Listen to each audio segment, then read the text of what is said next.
পরে যদি আফগানিস্তানের সঙ্গে এই ম্যাচটা হতো ওই ৫-৬টা উইকেট পড়ে যাওয়ার পরে বাংলাদেশ ম্যাচটা হেরে যেত।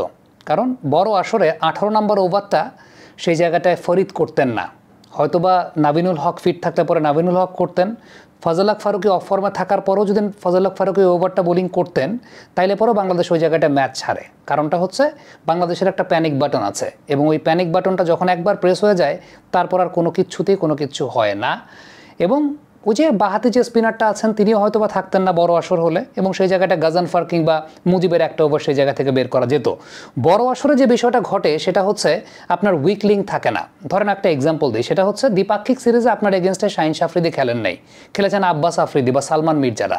দ্বিপাক্ষিক সিরিজে আপনার এগেনস্টে দুশমান চামিরা খেলেন নাই, আপনার এগেনস্টে খেলেছেন কে? চামিকা কারুনারত্নেরা। এই যে উইক লিঙ্কের জায়গাটা বাংলাদেশ যেটা হয় যে দ্বিপাক্ষিক সিরিজে এই যে উইকলিংগুলো, এই উইকলিংগুলোর মার প্যাচে দ্বিপাক্ষিক সিরিজে ম্যাচ জিতে যায়। কিন্তু যখন আপনি বড় আসরে খেলতে যাচ্ছেন, বড় আসরে যেটা হয় যে ওই 5টা বোলারের মধ্যে এই উইকলিংটা খুব কম থাকে। খুব কম থাকে। মানে আজকে আমি যখন খেলা দেখছিলাম, যখন 18 নম্বর ওভারটা ফরিদ বোলিং করতে আসলেন এবং সোহান যখন বাউন্ডারি মারলেন, তখন একটা কথা বললাম যে এই জায়গাটায় যদি ফারুকিও থাকতো, ফারুকি যদিও অফ ফর্মে আছে কিন্তু বড় আসর হলে ফারুকি হয়তো বা বোলিং করতো এবং ফারুকি তো অবশ্যই ফরিদের চাইতে বেটার এক্সিকিউট করতো। এবং ওই প্যানিকে অফ ফর্মে থাকা ফারুকিকেও একটা উইকেট দিয়ে আসতেন দুই ব্যাটসম্যানের একজন। আর ধরেন যদি ফারুকিকে তারা বোলিং না করাতো, ওই বাহাতি স্পিনার উনি থাকতেন না যেহেতু, সুতরাং ওই জায়গাটায় মুজিব অথবা গাজানফার যে কারো একটা ওভার আপনি বের করতে পারতেন। সো ওই একটা ওভার তখন ওই সময় বের হলে পরে আলটিমেটলি আর কোনো কিছুই থাকতো না। সত্যি কথা বলতে একটা কথা বলি, সেটা হচ্ছে বাংলাদেশের এই টিমটার একজন প্রপার ব্যাটিং কনসালটেন্ট দরকার। গৌতম গম্ভীর যে কথাটা বলেছেন যে তোমরা ব্যাটিংয়ের দিকে ফোকাস করো, বাংলাদেশের এই মুহূর্তে এই ব্যাটিং লাইন আপের যেই মিডল অর্ডারের অবস্থা একদম টোটালি টেকনিক্যাল ফল্ট এবং ব্যাটিং প্ল্যানিং খুবই বাজে, খুবই যাচ্ছে তাই। একজন প্রপার ব্যাটিং কনসালটেন্ট প্রয়োজন, যেমনটা নীল ম্যাকেঞ্জি একটা সময় বাংলাদেশ টিমের সঙ্গে ছিলেন। আমি বলছি না যে নীল ম্যাকেঞ্জিকে নিয়ে আসেন, বাট ওই মানের ব্যাটিং কনসালটেন্ট নিয়ে আসা। এখন ব্যাটিং কনসালটেন্ট বলতে বিষয়টা সেরকম না যে তাকে আন্তর্জাতিক ক্রিকেটে 10,000 15,000 রান করতে হবে।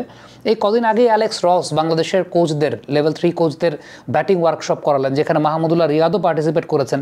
অ্যালেক্স রস জীবনে কোনোদিন ক্রিকেট খেলেন নেই, কিন্তু তাকে একজন ব্যাটিং গুরু বলা হয়।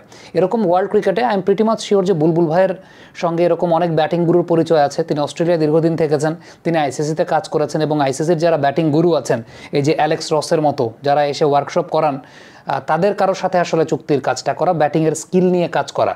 সত্যি কথা বলতে আপনি যদি ওই পাওয়ার হিটিংয়ের কথা বলেন, জুলিয়ান উডকে নিয়ে আসা হয়েছে, ঠিক আছে, ইট ওয়াজ আ গুড অ্যাটেম্প্ট, কিন্তু ওই একদিনে তো কোনো কিছু হয় না। কিন্তু আপনার মূল পাওয়ার হিটিং তো অনেক পরের বিষয়। পাওয়ার হিটিংয়ের আগে আপনার স্কিল হিটিংয়ে পারদর্শী হওয়া লাগে, আপনার স্কিলে পারদর্শী হওয়া লাগে। ধরেন রশিদ খান, ব্যাপারটা যদি এরকম হতো যে টি-20 ক্রিকেটে 5 ওভার করার নিয়ম আছে, রশিদ খানের পরের ওভারে বাংলাদেশ অল আউট হয়ে যায়। ওই কোয়ালিটির বোলিং আপনি শারজাতে ডেফিনেটলি আফগানিস্তানের স্পিন খেলাটা ডিফিকাল্ট, কিন্তু ওপেনারের একটা ফাউন্ডেশন দিয়েছেন, ওপেনাররা স্পিনারদেরকে স্ট্রেইট খেলেছেন। এরপরে মিডল অর্ডারের ব্যাটসম্যানরা যেভাবে ব্যাটিং করেছেন, it was really disappointing to see. এবং ইন্টারন্যাশনাল স্ট্যান্ডার্ডের ব্যাটিং কোয়ালিটির সঙ্গে মিডল অর্ডারের এই ব্যাটিং কোয়ালিটি একেবারেই যায় না। সো আমার কাছে যেটা মনে হয় যে মিডল অর্ডারের ব্যাটিং মানে এটা একটা আই ওপেনার। প্রপার একজন ব্যাটিং কনসালটেন্ট বাংলাদেশের এই টিমটা আসলে খুব প্রয়োজন। এবং দ্বিপাক্ষিক সিরিজে আপনি কেন ম্যাচ জেতেন, বড় আসরে কেন ম্যাচ জিততে পারেন না, তার one of the main reasons এটা। দ্বিপাক্ষিক সিরিজে কোনো টিমই, যখনই বাংলাদেশ জিতেছে, কোনো টিমই আমি দেখি নাই যে ফুল ফেজড টিম নিয়ে বাংলাদেশের সঙ্গে খুব বেশি খেলে। বাংলাদেশের সঙ্গে ওই যে দেখা যায় বোলিংয়ে বাংলাদেশ যখন ব্যাটিং করে, বাংলাদেশের উইকনেসটা তো তাদের ব্যাটিংয়েই। সো বোলিং কোয়ালিটির এই জায়গাটায় ম্যাটার করে যে বড় টুর্নামেন্টগুলো যেটা হয় 5টার 5টাই তারা এনশিওর করে যে ঠিক আছে কোনো উইক লিঙ্ক দিবে না। কিন্তু দ্বিপাক্ষিক সিরিজে দেখা যায় 3টা কোয়ালিটি বোলার 2টা উইক লিঙ্ক, অথবা 4টা কোয়ালিটি বোলার 1টা উইক লিঙ্ক। ওই যে ওই উইক লিঙ্কের ওই চোরাগুলির পথটা থেকে বাংলাদেশ বেরিয়ে আসে, ওই চোরাগুলির পথ দিয়ে দ্বিপাক্ষিক সিরিজে ম্যাচ জিতে ফেলে। কিন্তু বড় আসরে সেই বিষয়টা আসলে হয় না। কমেন্ট বক্সে আপনাদের মন্তব্য মতামত জানতে